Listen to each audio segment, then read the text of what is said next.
Hello, welcome to The Rest is Politics with me, Alastair Campbell. And with me, Rory Stewart. This episode is powered by Fuse Energy. Not only are Fuse Energy one of the most exciting and interesting companies in the UK right now, they are also generous supporters of The Rest is Politics, up to the point of offering 5 pairs of free tickets to Rory and me performing at the O2 in October. Fuse is a renewable energy company, powers tens of thousands of homes across the UK, solar, wind, and it puts 100% of its profits back into investments in this renewable energy. It's an end-to-end solution, very innovative, very thoughtful on the way that it adjusts tariffs in real time so that you really get a sense of how much renewable energy is being generated, and that's linked to the way that your bill works. So if you want to be in the draw to get some of these tickets to see us at the O2, just sign up to Fuse and put in the code POLITICS. You have to switch your electricity to Fuse, which does not take you long, and it will save you money over time. Visit getfuse.com/politics to learn more. To repeat that, it is getfuse.com/politics. Right, Alastair. I think this is a chance for us to get a little bit into the new government in Britain, which hasn't quite hit its 100 days, but has now been in a couple of months.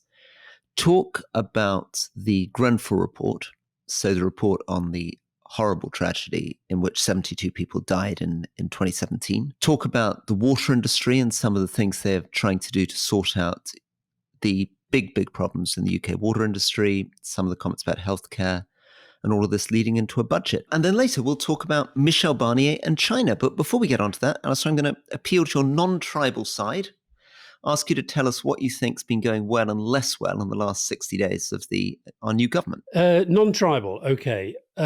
What's going well? The Tories have gone. Keir Starmer looks and sounds like a prime minister. I thought that at the weekend when I watched him on the BBC. I thought that when I saw him in Ireland with the Taoiseach. I thought that when he did the report on Grenfell. I think he looks and sounds like a prime minister and he's settled into that role, and the ministers seem to have settled into that role pretty quickly. They're busy. They're doing lots of things. There are lots of announcements today, stuff on knife crime, last week, hereditary peers, future of railways, smoking, all the different things. And then later this week, massively important, this review of the National Health Service. I think what I'd say at the moment is that it's quite hard to see a narrative that's joining all of those things together.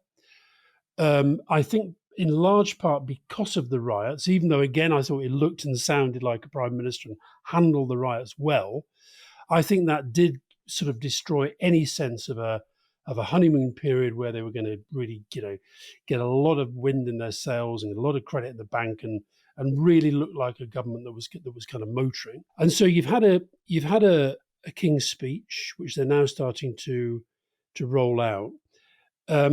What I worry about is whether the scale of the challenges that are now being faced is being matched or can be matched by the scale of the policy responses that they've allowed themselves access to.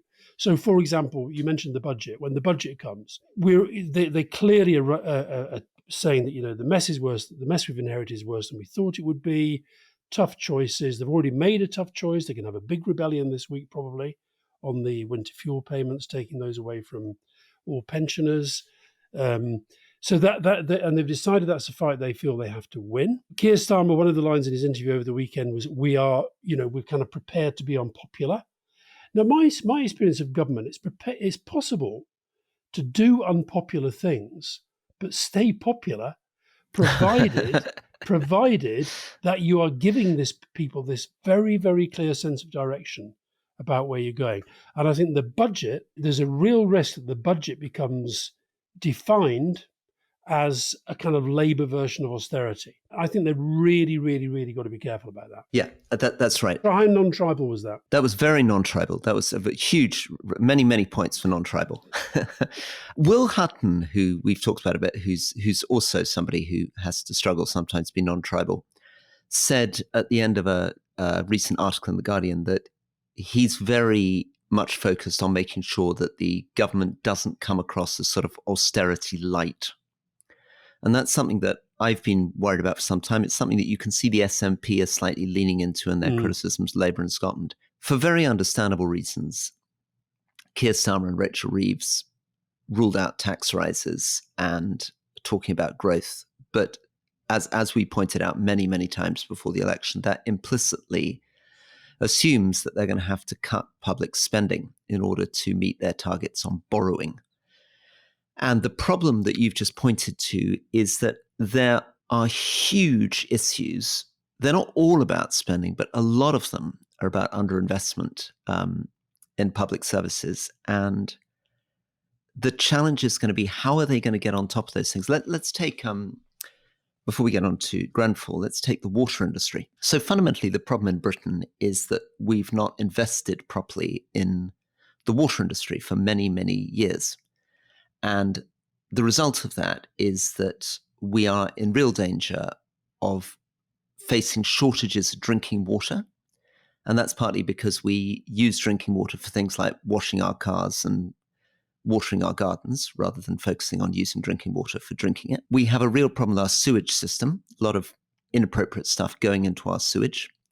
And we have a real problem with sewage overflow going into rivers. And fixing those problems doesn't really matter whether you're privatizing or nationalizing, involves money. But governments haven't done that because they've wanted to keep bills down. I remember when I was the water minister that everyone was very proud that the cost in and out for the customer was about £1 a day.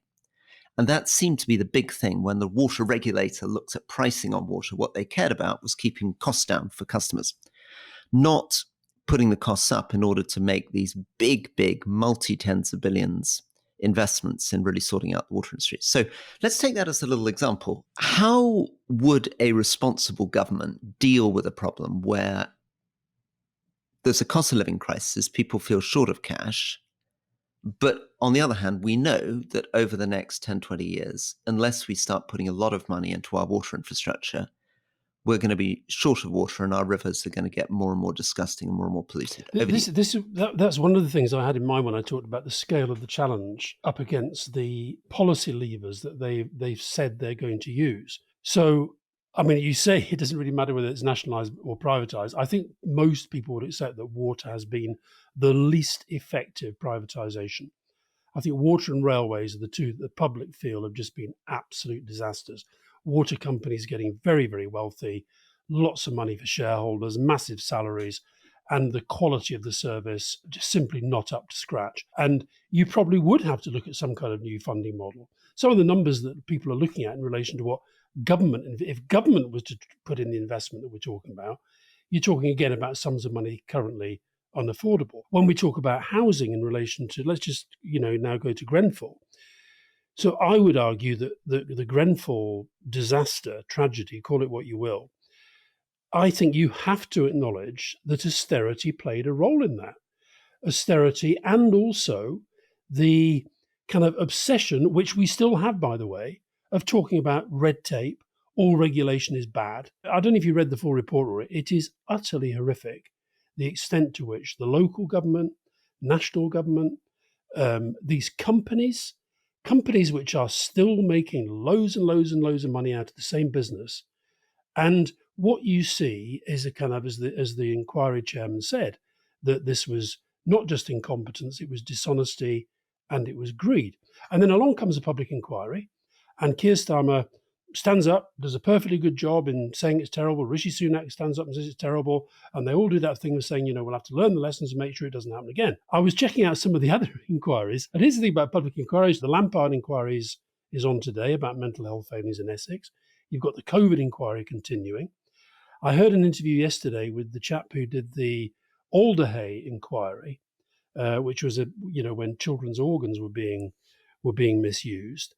And he pointed out that I think it was of 57 recommendations. I could have got the numbers wrong.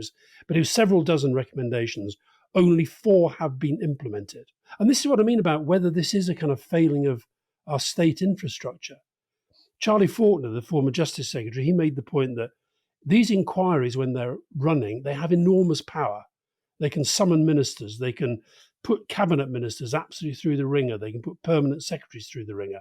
The minute they've published, they hand the inquiry over to the government, and it's then up to the government to decide what to do. You take housing, the Labour, if they're going to meet their growth mission And maybe we should tell listeners, Rory, about we did an event together with some business people the other day, and you asked them rather cheekily, I thought, how many of them thought that Labour would deliver on their number one mission to have the biggest growth in the G7. And you might like to tell our listeners what the result was. It's not very plausible. No, they didn't think it was likely to happen. It was zero, and so let's just we can come back to Grenfell in a minute. Let's just talk about the growth thing. So we've been through the experience of Kwarteng and Truss, where they just decided, well, the rules don't matter, smash through the rules and let's see what happens. And what happened was a complete, total disaster. So all governments have to have sensible, sustainable macro policies that the public and the markets think they're serious. You can't just run up debt forever, and you do need rules. But that being said, if I go back to Gordon Brown's time as Chancellor, there is always a bit of wriggle room. So we talked about the winter fuel payment. The other big decision that was made at that time, when they're talking about the black hole, was about this supercomputer up in Scotland. Now, and that can't be afforded either.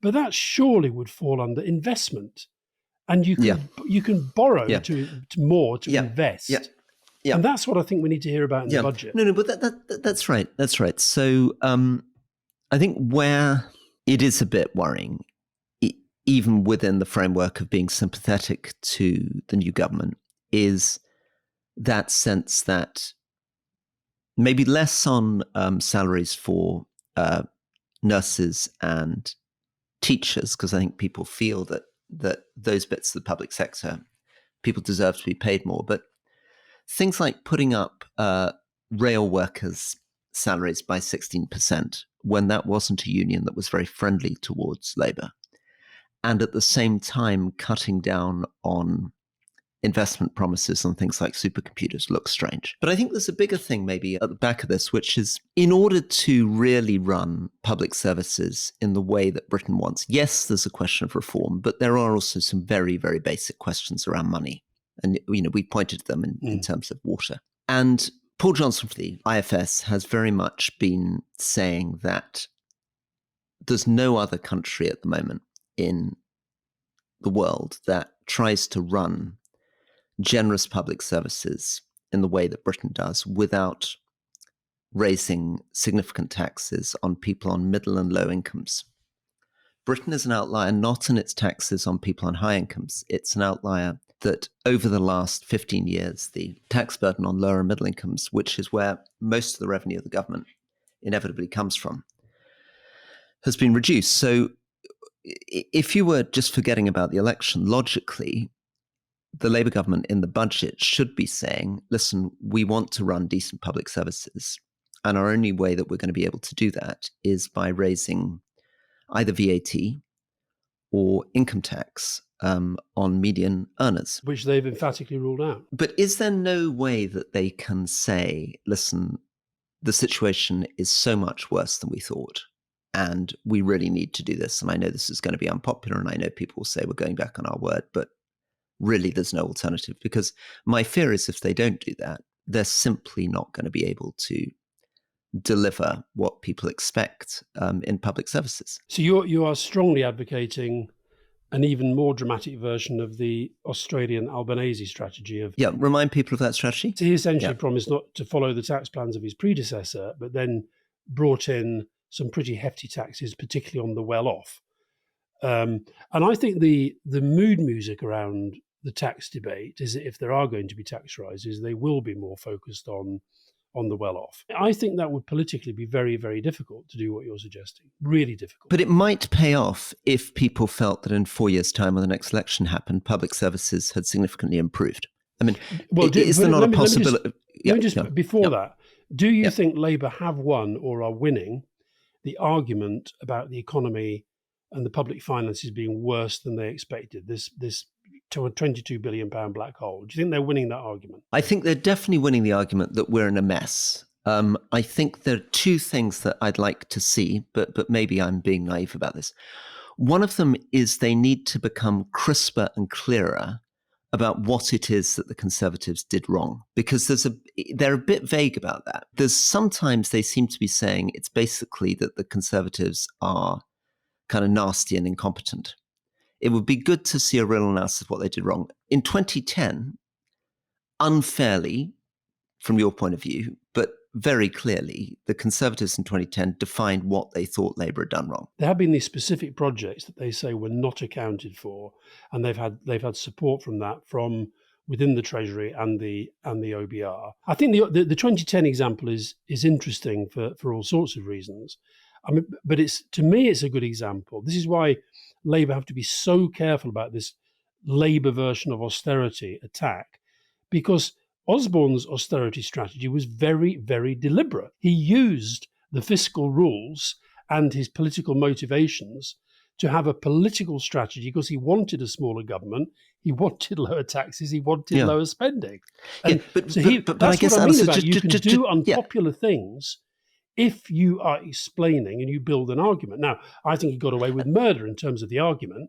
Yeah, but he did get away with it. Exactly. And just to expand on the argument for a second, people in 2010 understood what the Conservatives were claiming. I mean, everybody would have been able, whether they agreed or not, would be able to repeat that the Conservatives are saying that Gordon Brown basically spent too much money and therefore we're going to have to reduce spending. It's not clear what Labour's big argument is about the Tories. Are they saying that the problem is that the Tories spent too little money? Is the problem is that the Tories kept taxes too low? I think they're saying that in order to try to give themselves a chance of winning the last election, they brought in more tax cuts, which, because of Labour's promises not to reverse those tax cuts, is they bought into. And then when they got in and examined the public finances, there were various quite big projects, including cost of asylum and others, that meant that the situation was even worse than they had been expecting. And what they're trying to do with that is basically do two things. One, try to, as the Conservatives did with Labour, have a message that they want to go right through the Parliament with, that you can't trust these people because they left us in a mess. But secondly, give themselves some cover and justification for what they keep calling tough choices. Now, the problem that they've got politically right now, today, this week, is that the tough choice, their tough choice of choice, right at the start, has turned out to be very unpopular with the left and the right. Now, the right purely opportunistically, as you say, several of the Tory contenders actually support in their hearts what Labour are doing on the winter fuel payments. Yeah. And then the left, you're going to have, I don't know how many Labour MPs will rebel or will abstain, but I suspect it'll be, a fair few will not like to go through a lobby voting for this. So that being the first thing that they've sort of identified as a tough choice. I mean, I've got to be honest, Rory, if I was them saying, right, we're going to have to do some really tough choices, the first tough choice I'd have made is say, look, I think we're going to be able to get our economy in shape. We're probably going to have to look at rejoining the customs union. That would have been a tough choice. Yeah.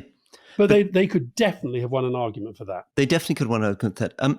It strikes me that it's like getting a new plumber into your house, and what they say when they look at the disaster and your water tank's leaking, they say, well, the last guy was a cowboy. But you probably want two more things to be convinced. You want them to explain what that last person did wrong in a little bit of detail. And maybe, to be even more credible, to quote your friend Peter Malinauskas, the Premier of South Australia, on Leading, that they also need to be able to say these people did some things right, but they did three very fundamental things wrong, so that you believe their analysis. And then you need the optimism. Then you need, and by the way, I'm going to come and I'm going to fix it, and your plumbing system's going to be really good in the future. If you can get that right, then I do think it's possible to say, and unfortunately, it's going to cost you. Unfortunately, I'm going to have to put up taxes because that's what, the new water tank costs. If you want a good plumber, you've got to pay for a good plumber. Yeah, this is what we're lacking here. And that's why I'm so depressed by the winter fuel allowance. If we can't get a cut on winter fuel allowance, which is the definitional example of something which is not about investment, it's very short-term consumption. How are we going to get people to pay the money that we need to sort out our sewage system, our rivers, our water system, the NHS? And the NHS, of course, look, everyone says it needs reform, sure. But one of the other things that Lord Darcy will point out on Thursday is this thing about health inflation we keep talking about, which is that because we're getting older, because drugs are getting more expensive, the NHS will continue to cost 3% more than inflation every year going forward. And we need to get the money for that. But again, to quote Keir Starmer in his BBC interview at the weekend, he was very, very clear that reform has to be the answer, and that what Darcy's report is going to show is that, I think the phrase he used, that the system is beaten but not broken. Anyway, it's in a mess. And then here, these are the areas for reform. But when you look at some of the figures that they've been releasing about, particularly yesterday in relation to the treatment of children in A&E and in operations that they're having to wait a long time for, it is in a complete mess. And the expectation, this is why I think your point about the money, you can go back, and the one argument nobody can really make is that there hasn't been steady increase in health spending over, much higher under us, I would argue, but there's also been increases in spending under the Tories. And your point about health inflation, the point about demographics, and he also did say something I thought very, very interesting. It was almost like the Nixon goes to China thing. He said, actually, I think it may be that only a Labour government can properly reform the NHS. He cited the Lansley reforms as having been a complete disaster, COVID being a disaster as well, austerity being a disaster. So there's this sense of, they know how big the challenge is. I worry that the only current answer that they seem to have is we've got to get the economy growing. And that is dependent upon so many different factors. But I think, and I completely understand why Rachel Reeves, in opposition, not doing this, sticking to the fiscal rules. But you do have to differentiate between spending on things like higher public sector wages, and by the way, the pensions that then go with that, but then public investment, which you can use to generate economic return, productivity, improve the ability to grow the economy, grow tax revenues. So if you are running up debt, you can build an argument that there is such a thing as productive debt. That, I feel, is currently lost from the debate. 100%. And I think the logical answer is, if they're being responsible, they need to raise VAT or income tax on median earners, or they need to borrow significantly more money. Well, I think politically, if they're going to do VAT or income tax, having specifically said that they won't, even though people are cynical and say, oh, well, they will break promises, etc. I think they were so fundamental to the win. I think that would become very, very difficult. A couple of other things worth mentioning on this kind of scale of challenge. Very interesting. I don't know if you had time to read it, Rory. I sent you this report that a group of senior judges have published on prisons. And this is Lord Wolfe, Lord Phillips, Lord Thomas. It's the 4 surviving former Lords Chief Justice of England and Wales, plus Brian Leveson, the only surviving president of the Queen's Bench Division. Yeah. And the title is Sentence Inflation, a Judicial Critique. And they have written a really, really measured analysis of why we have got into such a mess on prisons. And they're just being honest with the public. We have been sending more and more people to prison for longer, essentially for political reasons. Yeah. And unless we're prepared to accept that and face up to the costs that then imposes upon the public sector, we're not going to get out of this mess. This is something I'm quite proud of, that when David Gauke and I were in the Ministry of Justice, we were very, very good at holding the line on this and not allowing political pressure from either Labour or Conservatives to extend sentence length in this way. But as I said, every MP from all these parties was always coming with a tragic case from their constituency called after the first name of the victim, asking for whole new types of sentence length for whole new things. And that's what made me worried about Keir Starmer attacking Rishi Sunak, saying that he didn't want to send people who'd assaulted children to jail, because he was implying he was going to put another 5,000 people in jail who weren't currently being sent to jail. Yeah. I think you and I agreed that in relation to the riots, that sense of, pretty tough and very fast justice was very, very important to try and bring that whole thing under control. But that's going to have long-term consequences. And the other thing I think that's worth pointing out is that there's an example of when the state says we are going to do something very, very quickly, it can be done. But then you say something like Grenfell, we're now 7 years on.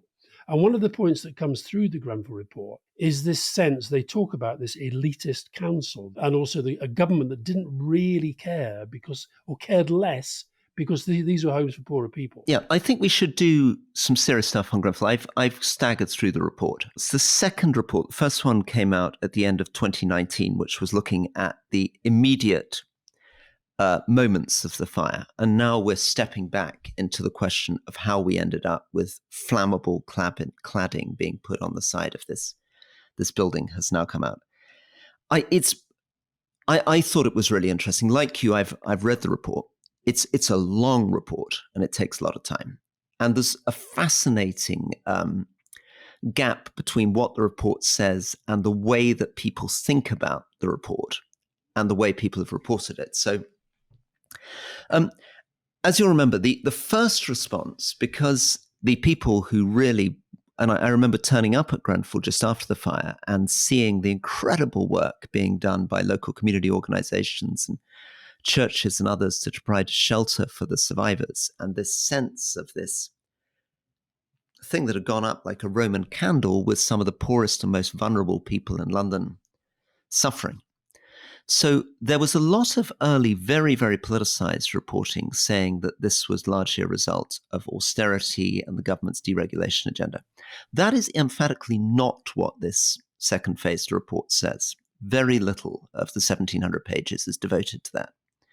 This report is talking about failure at almost every conceivable level. I mean, that's why this is that's why it's so difficult with these reports. And in that way, it reminds me a little bit of other famous reports, contaminated blood, post office scandal in Britain, or the Fukushima nuclear disaster in Japan, or the 9/11 Commission report in the US, or indeed the opioid scandal.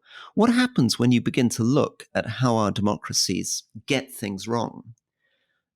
It's got wrong everywhere. So there's the private sector, who, as you pointed out just before the break, are actually actively lying. So they're testing these panels. The panels are failing. They're then retesting them in fake laboratory conditions by putting in magnesium slices that produce weird results.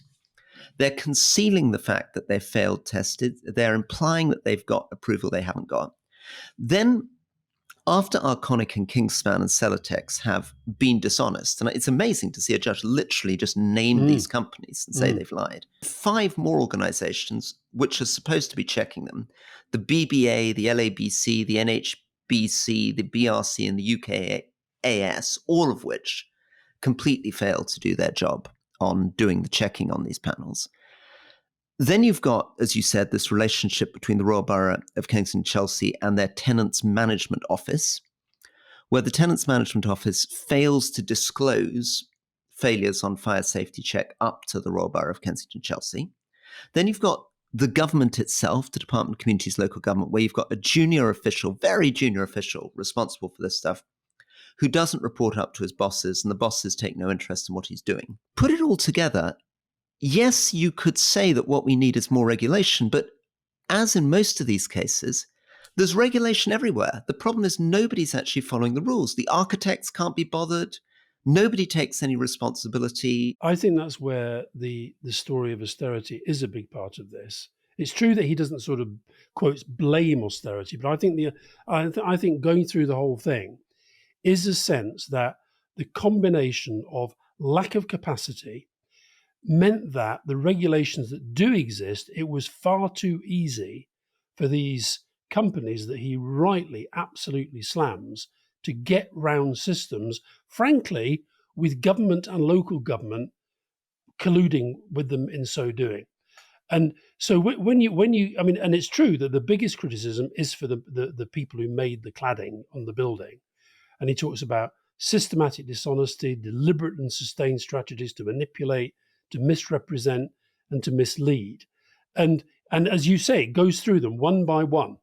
So Keir Starmer then in his statement said none of these companies will get future contracts, which is fine, but apparently they've already had £250 million worth since Grenfell, added to which they're based in, I think one's in France, one's in America, one's in Ireland. They're in different parts of the world. So I do think there's a thing in here that says maybe it's not that there are regulation, but it's not just, it's deregulation, as in the regulations don't even matter. They don't count. I was the minister dealing with air pollution during the Volkswagen scandal. And there, Volkswagen deliberately fixed stuff to their vehicles when they were doing laboratory tests, which they removed when they went out on the road, so that their nitrogen dioxide emissions in the laboratory were much lower than they were on the road. And these guys have been doing the same thing. So there's that problem. It's the profit motive. That was true for the famous BP scandal, where an oil spill was every single contractor and subcontractor cutting costs. Yeah. It's also institutional complacency, nobody listening to people trying to whistleblow. That was clearly true in the post office scandal, clearly true in the contaminated blood scandal. But at the heart of it is a lack of seriousness in government. I mean, just nobody in the system seems to be taking responsibility. I mean, again, there's a great article in The Guardian attacking the architectural profession, saying that architects no longer really know about materials or actually care about fire safety. And they've become, I think the phrase was, sort of experts in rhetoric and jargon and gonzo ideas. And the architects in this scheme simply don't seem to have felt it was their job to do the most basic due diligence on the cladding. If we go back to the point I was making in the first half about public inquiries, and there is a sort of performative element to all this. So you have a terrible, terrible event. And, we can all remember it. And we're all reminded of it every time you head out to West London, because Grenfell is still there with the green heart on the top. And, it's a very, very, very powerful symbol of something that's gone terribly wrong. And so then the event happens. People praise the emergency services, but actually one thing that comes through the report is that the fire service did not handle it well. You have a visit from the Prime Minister. You have people attacking the local council, but the local council comes out and defends itself. And then it sort of chugs along. You go through grief and funerals and all that stuff, and people tell the stories. Then you have the public inquiry. The public inquiry goes on for a long, long time, rightly. They've got to do this thing in detail. And then the final sort of, often the performative bit is when the inquiry reports, and as I said earlier, and then what? And I worry that this has just become what the state does when we have these things, but then the state doesn't necessarily have the capacity to meet all of the recommendations that are probably rightly being made. And then there's the media issue too. I was struck by the fact that the BBC report covering it really softballed the criticisms of the Fire and Rescue Service. So one of the central criticisms of the response is that the firemen and women were very brave, but basic procedures were not in place. They hadn't prepared a contingency plan for Grenfell going up.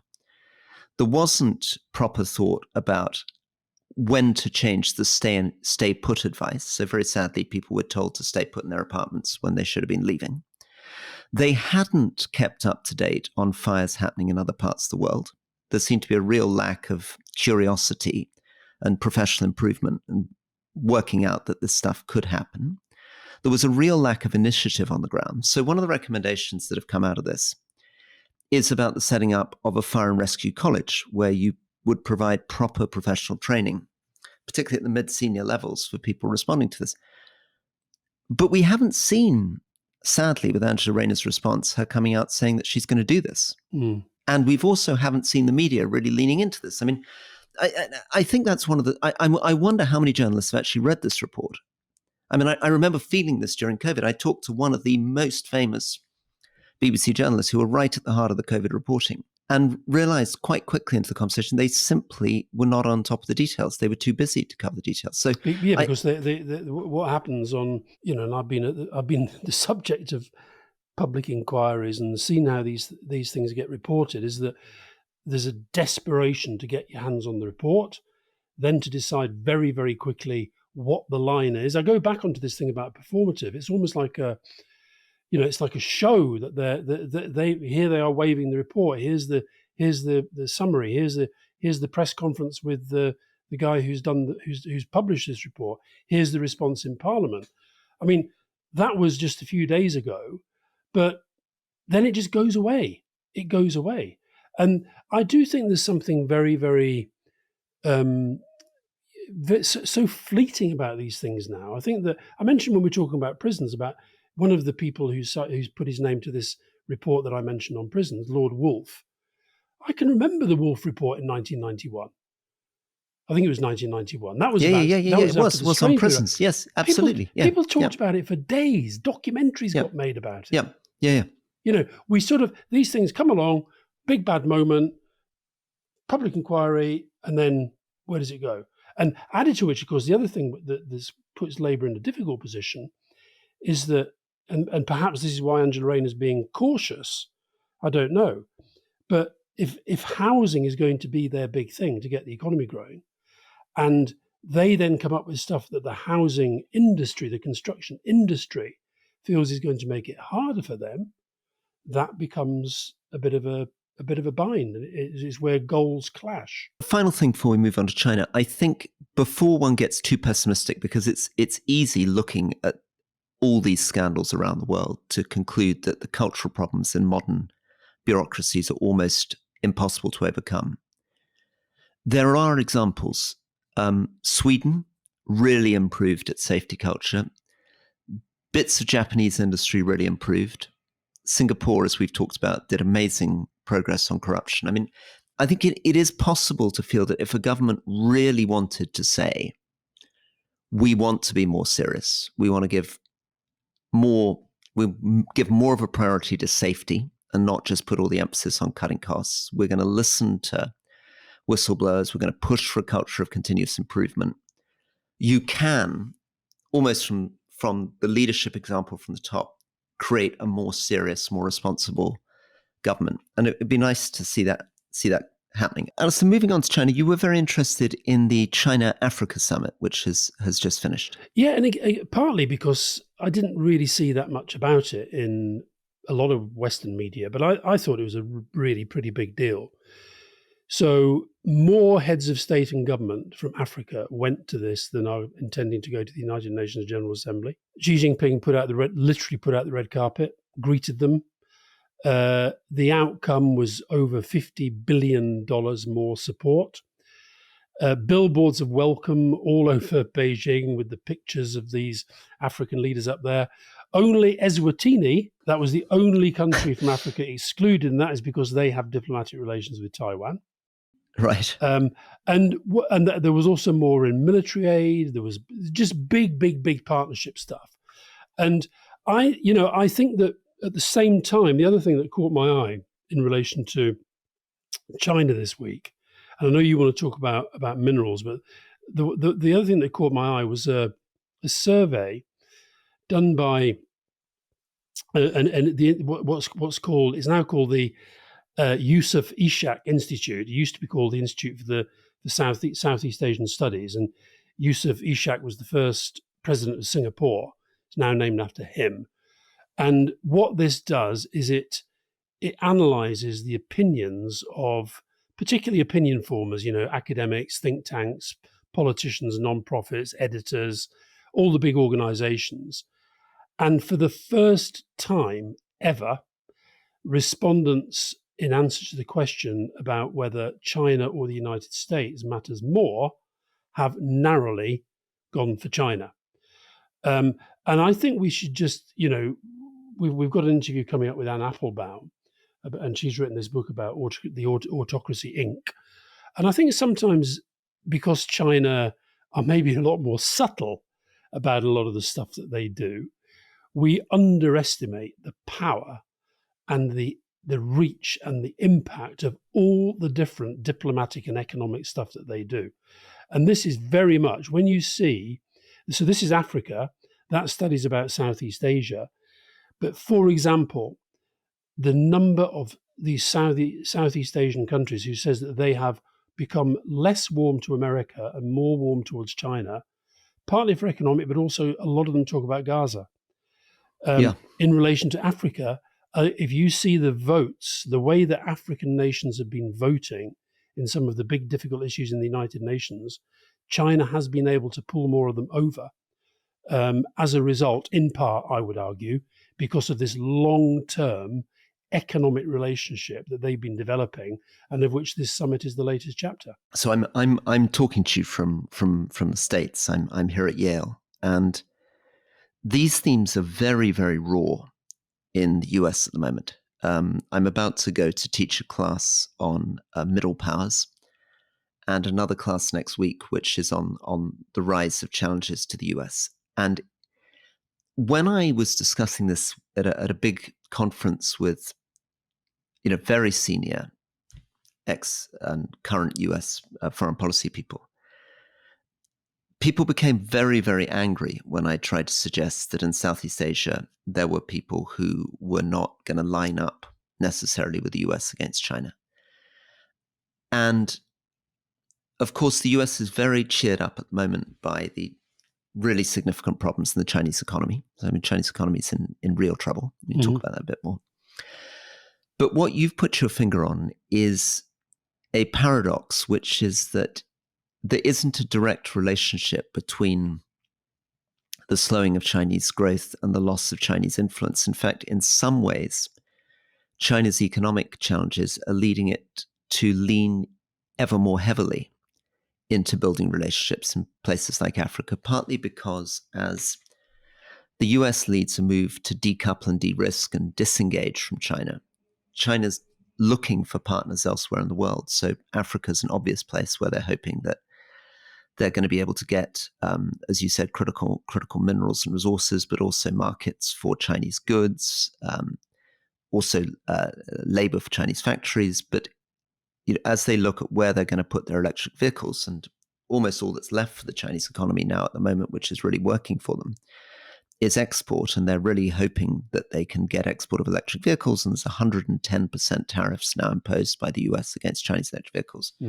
They're going to be leaning more and more into Latin America, Asia, Africa as potential markets for these vehicles, and offering very good terms, offering subsidies, offering to bring in Huawei smart cities at discounted rates. One of the guests at the event was Antonio Guterres, the head of the UN, and he did actually make a few comments about the issue of debt entrapment, whether actually China had been over time trapping countries in these debt relationships.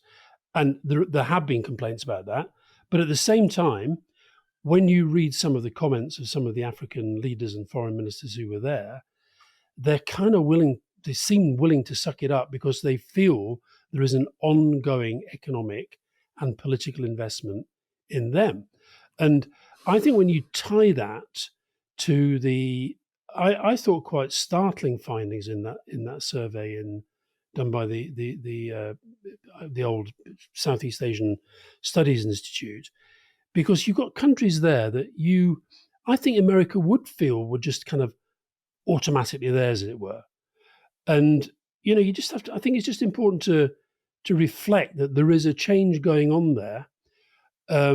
Some of these countries remain, Philippines, Thailand, Singapore, very, very close to America, and you're less likely to worry about those. But what you might sometimes call the swing states look like they are swinging in a direction that I think America ought to be a little bit worried about. Meanwhile, just a little bit on China itself. People will know that about a fifth to a quarter of the Chinese economy was the property sector that's collapsed very dramatically, leaving tens of millions of people who've paid for homes that haven't been built. Xi Jinping also moved strongly against the tech sector. People like Jack Ma, these great Chinese tech entrepreneurs, were seen as too much of a threat to the central state, and so he's clamped down on that.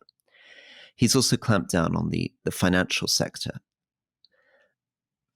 Significant senior figures have been put in prison under corruption charges, and often that looks as though he's using corruption charges to just consolidate his own position. He's extended himself from the normal 2-year term, which Chinese leaders had, to being effectively premier for life. He's moving for a much more controlled system. So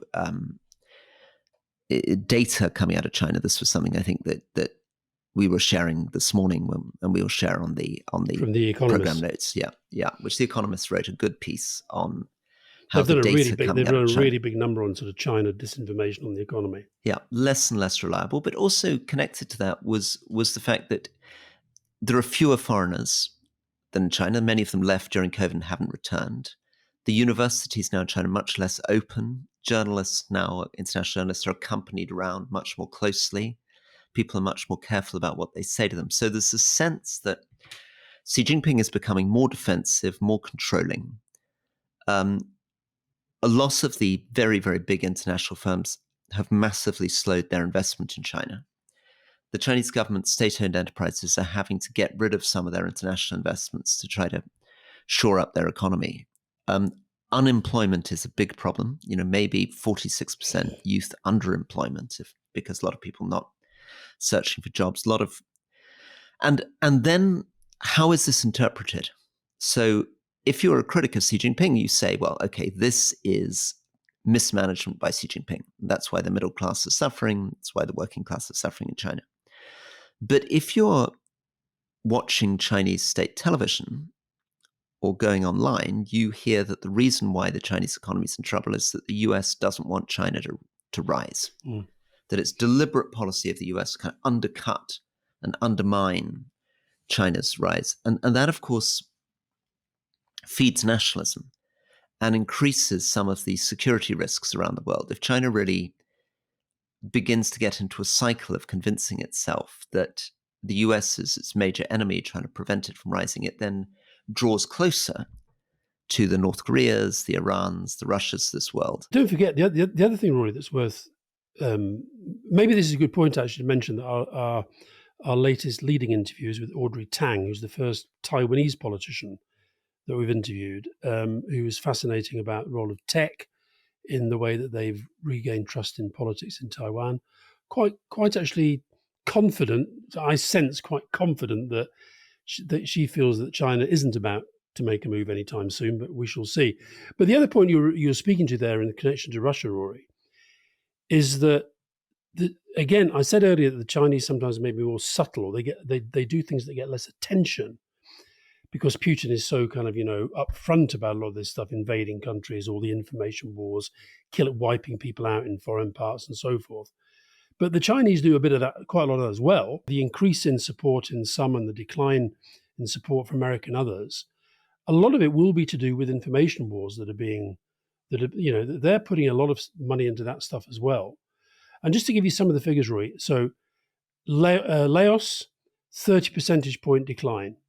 This is the decline of the US standing in these countries with opinion in polls Laos, relative to China. Yeah. Malaysia, 20% decline. Indonesia, 20% decline. Cambodia, 18. Brunei, 15. Myanmar and Thailand, 10 and 9 respectively. So Philippines, 83% pro-American. Vietnam, 79. Singapore, 62. Yeah. Myanmar, 58. Cambodia, 55. But only in 3 countries in the last year has the preference for the US over China grown from 23 to 2024 over quite a large number of countries. Now, I don't think we should overstate it, but equally, and you go down into the Muslim countries, 75% Malaysia, 73% Indonesia, 70% of Brunei. That must be related to Gaza. Yeah.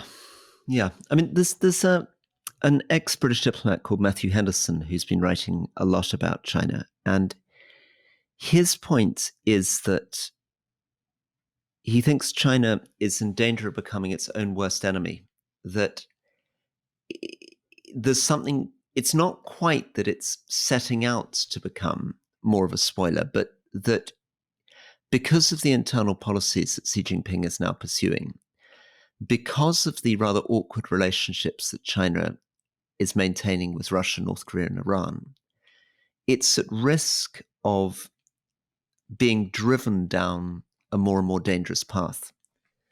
So it's not quite that he's saying that it's a global security threat immediately, but that its policies are dragging it in a dangerous direction. And you can see signs of this. You can see signs of, we talk a lot about the Wagner Group and the way in which the Russians very explicitly have got into these military coups in the Sahel where American and French troops have been driven out and military governments taken over and the Wagner Group are behind them. But you can also see Chinese armed militias on the ground. Not as publicly. I mean, this is your point about it not being like Putin. You don't see them as the bodyguards of the president. They're often protecting mining facilities. But there definitely is a sense particularly actually, I think, a sense that they're turning Russia into a sort of client state, that they have the whip hand control over Russia now. Russia is so dependent on China to buy its oil and gas. China's been very good at diversifying away from Russian minerals into Central Asia. China's got more and more control over northeast old Manchuria, the area around Vladivostok. But none of this necessarily makes me very cheerful because China's building something the size of the British Navy every 2 years. They've been investing in magnetic launchers for their amphibious craft. They're clearly building up their nuclear warheads in Xinjiang. They've got a plutonium reactor off the ground with Russia near Shanghai. So I think, people ask, is China going to attack Taiwan? I think the problem is that as a regime gets narrower and narrower, as you end up with an autocrat like Xi Jinping in charge, it becomes less predictable because it's not a Politburo which would say, well, on the balance of probabilities, it'd probably be a bit damaging to Chinese interests worldwide to go after Taiwan. The more it focuses on one individual, they start thinking things like, well, how about my legacy? Or is this the last moment I can move? Or what about internal enemies at home that I have to distract? Or can I get people off our economic problems? And they certainly have the capability for it. Maybe close on this. There was an interesting event at the weekend. The FT hosted an event with Bill Burns, director of the CIA, alongside Richard Moore, who's the head of UK Secret Intelligence Service. And they both emphasized that the rise of China is what they see as the biggest intelligence and geopolitical challenge of the current century. So even with all the other stuff going on, the Middle East, Ukraine, etc., it was interesting that both of them said that was the biggest challenge they currently face. And then I guess the question is there anything that can be done through really good imaginative diplomacy to reverse this? Because pre-Xi Jinping, you could be very optimistic, I think, in some ways, about China playing a constructive role in the world economy, being largely interested in trade and export rather than imperial adventures, being a status quo power. There are so many people in China who are heartbroken by what's happened to the economy, who would want to be more friendly to the West, who are very worried about the nationalist turn things are taking. It's about getting this balance right, because I think there's also a risk that in the United States in particular, people are getting so anti-China that they're going to fulfill their own worst nightmares by creating a Cold War where one might not exist. So we're recording this on Monday. It's out on Tuesday. On Wednesday, we're going to put out our reaction to the Trump-Harris debate. And on Thursday, our usual question time, where we'll be talking about all sorts of things. Michel Barnier as Prime Minister in France. Success of the Paralympics, I think we should do as well. That's been a pretty amazing thing. And also, Rory, we're getting one or two questions about your pronunciation, which I'm very keen to press you on. Good. Okay. Looking forward to all of that. And looking forward to hearing about, you just saw Michel Barnier, so I'm going to get the inside scoop on it. That was a year ago, Rory. Oh, was it? Okay. Yeah. Well, we're looking forward to hearing more about Michel Barnier. Yeah, Thank you very much. Bye. Bye-bye.